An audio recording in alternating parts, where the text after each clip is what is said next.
ભાભી બોલો. તમારા તો કિસ્મત ખુલી ગયા હે. તમને પણ ખબર પડી ગઈ? હા, મને પણ ખબર પડી ગઈ કે તમે અમદાવાદ જવાના છો. હા તો જવું જ પડે ને. અને ક્યાં ફરવા જઈએ છીએ? હવે આદિની નોકરી ત્યાં લાગી છે તો કમ્પલસરી અમારે અમદાવાદ તો જવું જ પડશે ને. હા, પણ એક વાત તમારી મને નથી ગમી. શું? હા, દામિનીને હારે લઈ જવાની કેમ ના પાડી? બરાબર તો કહ્યું છે ને અશોકભાઈ, તમે સમજવાની કોશિશ કરો. તમે અહીંયા છો, દાદા અહીંયા છે, ફઈબા અહીંયા છે, આ બધાનું ધ્યાન કોણ રાખશે?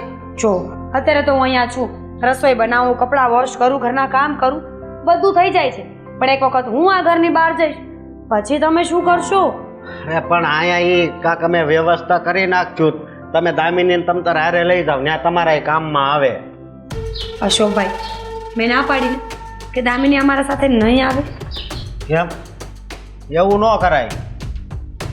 હારે લઈ જાઓ તેમાં વાંધો હું? ના પાડીને પ્રેમથી તમને સમજાતું નથી. અરે ના પાડું છું કે દામિની બેનને અમારી સાથે લઈ જવામાં મને કોઈ રસ નથી. તો સમજતા કેમ નથી? રસ નથી એમ ન હાલે ને. તો કેમ હાલે?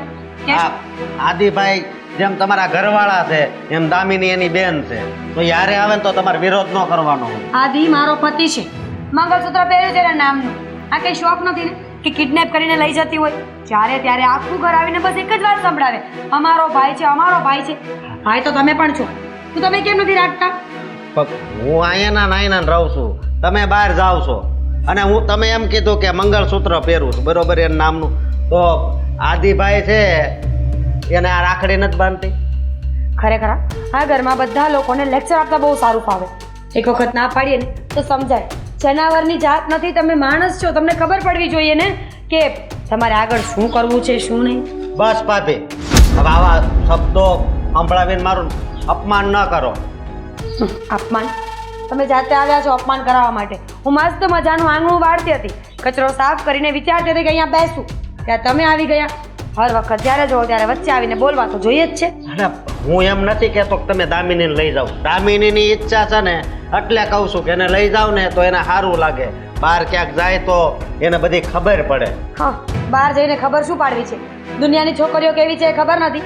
અમુક છોકરીઓ એટલી બગડીને ધૂળ થઈ ગઈ છે ને કે મા બાપ તો મોઢા જવા પણ રાજી નથી હોતા. આ દામિની બેન આવું શીખશે. ભાભી, તમે એ ન ભૂલો કે લગ્ન પહેલા તમે એક છોકરી જ હતા. હું છોકરી હતી, પણ આ અમુક છોકરીઓમાં મારી શ્રેણી નથી આવતી ને. મેં મારા મા બાપનું નાક નથી કપાવ્યું. અને દામિની બેન સારા જ છે, હું ના નથી પાડતી. પણ જો અમદાવાદ જશે, કોઈ ખરાબ છોકરીની સંગતમાં આવી ગયા તો? હું એવું નથી કહેતી કે બધી છોકરીઓ ખરાબ હોય, પણ અમુક લોકો ખરાબ હોય છે આ દુનિયામાં. પણ એવા વિચાર તમે શું કામ કરો છો? સારા વિચાર કરો ને. જેમ કે એ અમદાવાદ આવશે તો એને કામ તો આવડે જ છે, તો વધારે કામ શીખશે, નવા માણસોને મળશે તો કાંક એમાં બુદ્ધિ વધારે આવશે, એવું બોલો. ખરેખર તમે પણ બહુ જિદ્દી માણસ છો. એક વાતમાં તો સમજવાનું જ નહીં. ગમે ત્યારે કંઈ કહીએ ને એટલે બગ બગ બગ બગ કરીએ જ જવાનું. ભાભી, મને નહોતી ખબર તમારો સ્વભાવ હાવ આવો છે. મને નહોતી ખબર ને કે તમારા ઘરમાં બધા કૂતરા જેવા છે.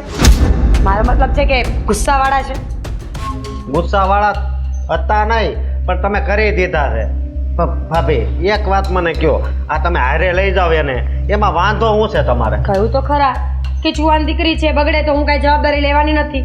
મને શું ખબર કાલ સવારે ત્યાં આવીને સંગતમાં ફેરફાર થયો, દામિની બેન બગડી ગયા, તો હું શું કામ માથે લઈને ફરું એનું? એ તમ તારે કાંઈ નહીં થાય, તમારી ઉપર કાંઈ નહીં આવવા દઉં નામ, બરોબર? હા, વેરી ગુડ. પતિ કેવું તમારું લેક્ચર? તો હું જાઉં? દામિનીને હારે લઈ જવાનું.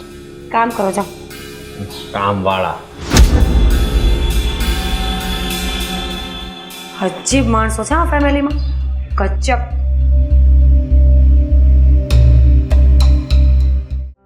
હા, હવે 6 મહિના તો છે, પછી મારે આવી જ જવાનું છે ને. ત્યાં આવ્યો હતો ને, એનોય ફોન આવ્યો હતો.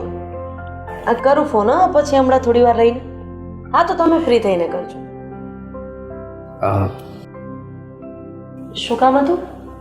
કંઈ નહીં, આ કબાટની ચાવી તમે લીધી છે? ના, મારી પાસે નથી. ઓકે. અમે મતલબમાં અમદાવાદ જાઉં છું એ તો તમને ખબર જ છે ને? હા, જાઉં છો એ ખબર છે, અને કોઈને પૂછ્યા વગર જાઉં છો એ પણ ખબર છે. નથી તમે દાદાની પરમિશન લીધી, નથી ફૈબાની પરમિશન લીધી. હવે તમે બહુ મોટા થઈ ગયા છો ને. તમારા મમ્મી પપ્પાના ગયા પછી દાદાએ તમને મોટા કર્યા. અને મેં મારા લોહી પાણી રેડીને તમને લોકોને મોટા કર્યા. તમારી ફરજમાં નથી આવતું કે કોઈને પૂછે? અને હા, બીજી એક વાત, સારું કર્યું તું અહીંયા આવી ગયો. હું તને મળવા માટે આવવાની જ હતી, અને એ પણ એકલામાં. પૂછ કેમ? બોલો ને. કારણ કે તારી બાયડીની હાજરીમાં તારું કંઈ ચાલતું તો નથી. કોણે કહ્યું એવું? જુઓ ફેબા, એવું કંઈ નથી. આ બધું અચાનક નક્કી થયું છે અને એટલા માટે હું બધાને વાત કરવાનો જ હતો, પણ આપણે બધા સાથે ભેગા થઈએ ત્યારે વાત કરું ને. આ બધાને એક એ માટે સાથે ભેગા કરવા પડે ને આદિ.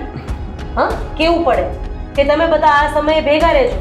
પણ તારે તો તારી પત્નીને પૂછાઈ ગયું એટલે બધું આવી ગયું.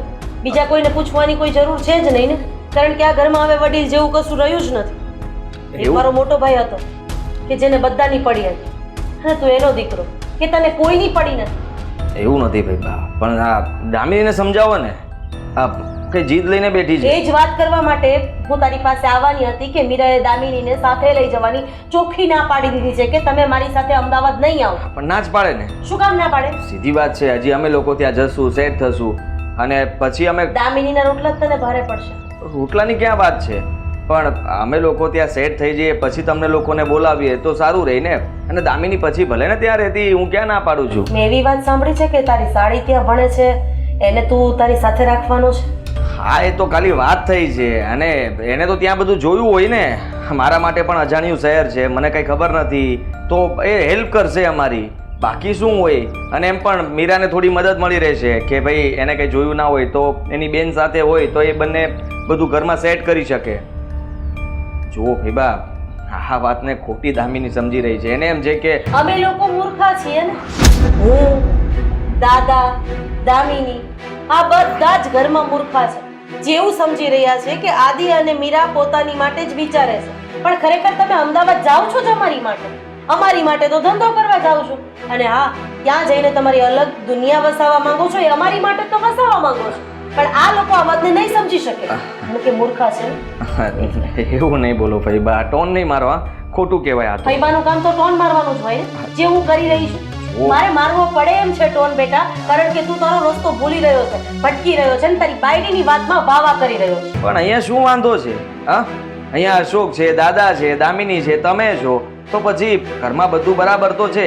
અને તમને કોઈ વાતની કમી હોય તો બરાબર, કે હું અહીંયાથી તમને લોકોને દુઃખમાં મૂકીને જતો હોઉં અને હું ત્યાં સુખ ભોગવી રહ્યો હોય તો તમે મને કહી શકો, અથવા દામિની પણ બોલી શકે. એવું તો નથી ને. તારી મમ્મીના ગયા પછી મીરાને તો એ એની મમ્મી માને છે. હવે એક વખત તો માના પ્રેમને હવે બીજી વખત એ તું નહીં સમજી શકે ને. બધું તો તું આપી શકીશ, પણ માતાનો પ્રેમ તો નહીં આપી શકે ને. આ બધાથી દૂર કરી રહ્યો છે ને તું દામિની. મોટી થઈ ગઈ છે હવે, નાની નથી. અને મમ્મી પપ્પાને તો ઘણો સમય થઈ ગયો. તું ઘણો મોટો થઈ ગયો છે, અને સામાજિક ખબર વધારે પડતી પડવા માંડી છે. લાગણી અને પ્રેમની ભાષા ભૂલીને તું બસ ખાલી સ્વાર્થની ભાષા બોલે છે. જુઓ ફૈબા, ત્યારે પસ્તાવવું પડશે ને ત્યારે આગળ પાછળ કોઈ નહીં હોય. પછતાવાની વાત જ નથી આવતી. અત્યારે હું મતલબમાં મારું વિચારી રહ્યો છું. સીધી અત્યારે વાત. તું નહીં, તું ખાલી તારું વિચારી રહ્યો છે. ખાલી તારું અને તારી પત્ની. આ ઘરમાં બીજા બધા સભ્યો છે ને, એ પણ તારો પરિવાર છે, મને છોડતા. હા, તો મેં ક્યાં ના પાડી? અને હું કહું છું ને કે પહેલા હું તો જાઉં ત્યાં, તમે જરા દામિનીને સમજાવજો. બસ એ જ વાત કરવી હતી, એટલા માટે તો અહીંયા આવ્યો હતો. જુઓ, બીજું કંઈ મતલબમાં કંઈ કામ હોય તો મને કહી શકો છો. ના ના ના, મીરાને પૂછી જોજે, એને કઈ કામ હોય. કારણ કે આમ જોવા જઈએ તો તારા લગ્ન પછી હવે ખાલી મીરાનું કામ જ તારી માટે કામ રહ્યું છે. બાકી ઘરના બધા સભ્યોના કામ કોણ થઈ ગયા છે. થવા હશે તો થશે, ન થવા હોય તો કઈ નહીં. જેને કરવું હોય કરે, ના કરવું હોય તો કઈ નહીં. મને ગુસ્સો આવે ને પેલા અહીંયાથી જતો રહે, નહીતર મારાથી કઈ બોલાય જશે. હા ફૈબા, ફૈબા, ફૈબા. હા તને ફૈબા. ખોટું લાગે. ના ના ના ના, હા જુઓ, જેવી રીતે મારા ફુવા વિદેશ જતા રહ્યા છે તો તમારે કાલ સવારે જવું પડશે. હા, તો અમે તો નક્કી કરી લીધું છે ને, મારે 6 મહિના પછી જવાનું છે. 6 મહિના સુધી હું આ લોકોનું ધ્યાન રાખીશ, અને મારામાં ત્રેવડ છે ધ્યાન રાખવાની. તારી જેમ છટકબારી નહીં ગોતું. જા રે અહીંયા. હા, તો પછી સીધી વાત છે ફૈબા કે હું પણ મારો મતલબમાં અમદાવાદ જાઉં છું, બહુ વિદેશ નથી જતો. તું જા ને અહીંયાથી.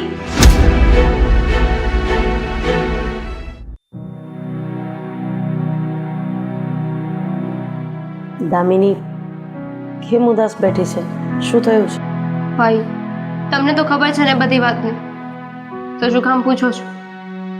મેં કેટલા સપના જોયા હતા કે હું ભાઈ સાથે અમદાવાદ જઈશ, ત્યાં યુનિવર્સિટીમાં એડમિશન લઈશ, ત્યાં ભણીશ. પણ આ ભાભી સપનાને તો કટકા કટકા કરી નાખ્યા. હવે મીરાને કોણ સમજાવે? તને ખબર છે ને એના સ્વભાવને, કઈ બોલશું ને તો હમણાં કરડવા દોડશે. અરે આદિનું એની પાસે કાંઈ નથી ચાલતું, એટલે આપણે લોકો શું કરી શકીએ? પણ ભાઈ હું શું એટલી માથે પડતી છે એમને, એટલી ભારી પડું છું? ખાલી મારા એકનો ખર્ચો એમને નહીં પોસાતો હોય અને કારણ તો આપવા જોઈએ ને. બસ એમને તો એમના પતિની સાથે અલગ જ રહેવું છે, બધાને નોખા કરવા માંગે છે. તને એ વાતની ખબર છે કે એની બેન પણ ત્યાં અમદાવાદ એની સાથે જ રહેવાની છે? નહીં. હા, એને એ ભારે નથી પડતી, પણ તું એને ભારે પડે છે. મેં આદિ સાથે વાત કરીને, પણ એણે કીધું કે મીરાને ત્યાં હરવું ફરવું હોય, કંઈ લેવું મૂકવું હોય તો એની બેન ત્યાં રહી છે એટલે એને બધી ખબર હોય તો એ ભલે અમારી સાથે રહેતી, મને કોઈ વાંધો નથી. પણ પોતાની બેન એને નડે છે. એટલે ભાઈ પણ મારી બાજુ ન બોલ્યું, એને પણ હું ભારી પડું છું ને. તું જરાય ચિંતા નહીં કરતી. હજી એક વખત એવું હશે ને તો હું મીરા સાથે વાત કરી લઈશ. અને એમની સાથે વાત કરવાનો શું મતલબ છે જ્યારે મારો પોતાનો ભાઈ મારો પક્ષ લેવા માટે તૈયાર નથી? એ તો ભાભીને કહી શકતો હતો ને કડક શબ્દોમાં કે મારી બેન મારી સાથે જ રહેશે. હવે આમાં મીરાને જ આ કંઈ પસંદ નથી તો એ તને નહીં લઈ જાય એ પાકું છે. કારણ કે આમય આદિ દબાઈ ગયો છે ને મીરાથી. એ કહેશે એટલું જ પાણી પીશે. હા, પોતાનો જ સિક્કો ખોટો હોય તો બીજાને શું દોષ આપવાનો? ઘણું બધું બોલીને ગયો છે, પણ હવે આપણા નસીબ એમ સમજીને ચાલી લેવાનું. આ ભાભી આવ્યા ને પછીથી ભાઈ કેટલો બદલાઈ ગયો છે. નહીં તો મારા માટે ગમે તે કરવા માટે તૈયાર હતો. હું જે વસ્તુ માંગતી ને એ બધી વસ્તુ મને લઈ આપતો હતો. એની ખુશી કરતા પેલા મારી ખુશીનું જોતો હતો, મારું વિચારતો હતો. આમ પણ આમાં મીરાનોય કોઈ વાત નથી. શરૂમાં એ પરણીને આવી ત્યારે બધું ઘરમાં સરખું જ ચાલતું હતું ને, પણ એના મમ્મી અહીંયા 15 દિવસ રોકાવા આવ્યા ને પછી આખા ઘરનું વાતાવરણ ફરી ગયું છે. બધું જ ઊંધું થવા લાગ્યું છે. આ બધી જળની મૂળ એની મમ્મી છે. તો ભાભી તો કઈ નાના કીકલા નથી ને ભાઈ કે કોઈની વાતમાં આવી જાય, કોઈ એમને ચાવી ભરવા ને એમની બોલી બોલવા લાગે. બધા માણસ સરખા તો નથી હોતા ને દામિની. એને પોતાને ખબર નથી કે મારે કરવાનું છે શું, અને માવતરની સલાહ તો કોને વાલી ન લાગે, સ્વાભાવિક વસ્તુ છે. છોડો ભાઈ, મેં તો હવે આના વિશે વિચારવાનું જ બંધ કરી દીધું છે. જે લખ્યું હશે ને થશે. સાચી વાત છે. થઈ ગઈ વાતો? ચાલુ રાખો, કન્ટિન્યુ કરો. મને લાગ્યું કે હું જઈશ ને તો વાતો બંધ નહીં થાય. આ તમે લોકો પાછળથી ખોદણી કરો છો, શરમ નથી આવતી? ખબર પડી ગઈ ને કે અમે ખોદણી કરીએ છીએ તો તમારી સામે કેમ કરી શકીએ? તમારી પીઠ પાછળ જ કરવાની હોય ને. દામિની, શું કામ માથાકૂટ કરે છે તું? અરે આ વાતને વધારવાની નથી, અહીંયા પૂર્ણ વિરામ મૂકવાનું છે. પૂર્ણ વિરામ તો ક્યારનો આવી ગયો છે ને. જ્યારે એક વખત મેં કહી દીધું કે દામિની બેન અમારી સાથે નહીં આવે તો પછી આ વાતને ચાલુ શું કામ રાખી છે? તો તારી બેન તારા ઘરે રહે એનાથી તને કોઈ વાંધો નથી, પણ આદિની બેન તારી સાથે તારા ઘરે રહે એટલે કે આદિના ઘરે રહે એનાથી તને વાંધો છે. વાંધો છે? તમે પણ તો એ જ કરો છો ને. શું કરું છું? તમારા પતિ ફોરેનમાં છે તો અહીંયા રહેવાની શું જરૂર છે? જાઓ ને સાસરે જઈને સાસુ સસરા બધાની સેવા કરો ને. ભાભી બસ કરો. કોની સામે શું બોલી રહ્યા છો એ તો જોવો. કોઈને જવાબ આપી દઈશું. બોલવા દે. જેના ઘરમાં જેવા સંસ્કાર હોય ને એવું બોલે. અને આમ પણ હું અહીંયા શું કામ રહું છું ને હે મારા પપ્પાને ખબર છે ને એટલું મહત્વનું છે. બાકી મારે બીજા કોઈને કહેવાની જરૂર નથી. અચ્છા, તો સલાહ પણ તો ન જ અપાય ને. તમારા સંસ્કાર તો સારા છે ને, તો તમે પાછળથી વાતો શું કામ કરી મારી? સારા સંસ્કાર દેખાઓ, બંધ કરો પાછળથી વાતો કરવાનું. નહીં કરીએ અમે. હવે તમને કંઈ નહીં કહીએ. અમારી ભૂલ થઈ ગઈ. કારણ કે ભાભીને આપણે ગમે તે કહીશું ને તો એમની પાસે જવાબ તૈયાર જ હશે. હાજર જવાબી છે ને પહેલેથી જ. કારણ કે મોરના ઈંડા ચિતરવાના ન હોય ને એટલા માટે. અને પાછળથી વાત તમે કરી છે, મેં સાંભળીને હું જવાબ દેવા આવી છું. તો મારી સામે જ બોલો ને, તો તમે જવાબ દઈને જ જાઓ. આ પાછળથી ખોટી વાતો કરવી, ખોટો ટાઈમ બગાડવો, ગળું ઘસવું, એનો શું મતલબ? વાત એવી હતી જ નહીં. એ ઉદાસ બેઠી હતી, મેં આવીને પૂછ્યું કે શું તકલીફ છે અને એણે કીધું કે ભાઈ મને અમદાવાદ લઈ જવાની ના પાડે છે. આમાં ક્યાં ખોદણી આવીને કઈ એવી વાત આવી? તો મારી સામે જ કરાય ને, મેં કહ્યું તો ખરા. હા તો ત્યારે તું હાજર નહોતી ને, અત્યારે હાજર છે. હવે કહી દે કે શું તકલીફ છે. ભાઈ ઊંચો અવાજે ન બોલો, તમે ખોટા ગુસ્સે થાવ છો. હું તો સાચું જ કહી રહી છું ને. જો આ જુવાન દીકરી મારી સાથે આવે અને કાંઈ થયું તો જવાબદારી તમે લેશો? તારી બેનની જવાબદારી તું લઈ શકે તો તારી નણંદની કેમ નહીં? કારણ કે એ મારી બેન છે, મારું લોહી છે. આ મારું લોહી નથી ને. નહીં ને કંઈક થયું તો ગામ તો એમ જ કહેશે ને. ગામને છોડો ને, તમે લોકો જ પહેલા કહેશો કે સાથે લઈ ગઈ હતી તો બગાડી હશે નણંદને. સારું, તમારે એટલું જ જોઈએ છે ને કે હું તમારી સાથે ના આવું? પહેલેથી જ. તો ખોટી ડિબેટ કરવાનો કોઈ અર્થ નથી ભાઈ. છોડો, તમારી જેવી ઈચ્છા છે ને અમે એવું કરીશું. ખુશ? બહુ જ ખુશ. પણ એવું નહીં સમજતા કે અત્યારે હું અમદાવાદ નહીં આવું. મારે અમદાવાદ આવવું હોય ને તો હું મારી જાતે પણ આવી શકું છું. કોણ ના પાડે છે? અમેરિકા જાઓ ને. તમારી જાતે અમેરિકા જવું હોય તો પણ છૂટ છે. ભાઈને લઈ જવા હોય તો લઈ જજો. ના ના, હું તો યુકે જતી રહીશ. બસ હવે 6 મહિના છે, 6 મહિના પછી મારે જવાનું જ છે. એટલે મારી ચિંતા તું ન કર. તું ખાલી તારા પૂરતું વિચાર ને તો બસ છે. જજો ભાઈ, તમારે જવાની જરૂર છે. કારણ કે આ ફોરેનમાં છે ને તમારા જેવા સંસ્કારી માણસો બહુ ઓછા છે. તમે શું કામ ફઈનો વહીવટ કરો છો? કારણ કે તમે તો આગળ છોડીને જાઓ છો ને, તો ફઈને મજા આવે ત્યાં રહે. હવે તો તમારે એમની સાથે નથી રહેવાનું ને. સલાહ આપીને ફઈએ એટલે જવાબ આપું છું. સલાહ ના આપ્યો તો જવાબ આપવાની ક્યાં જરૂર હતી મારે? જઈ શકો છો.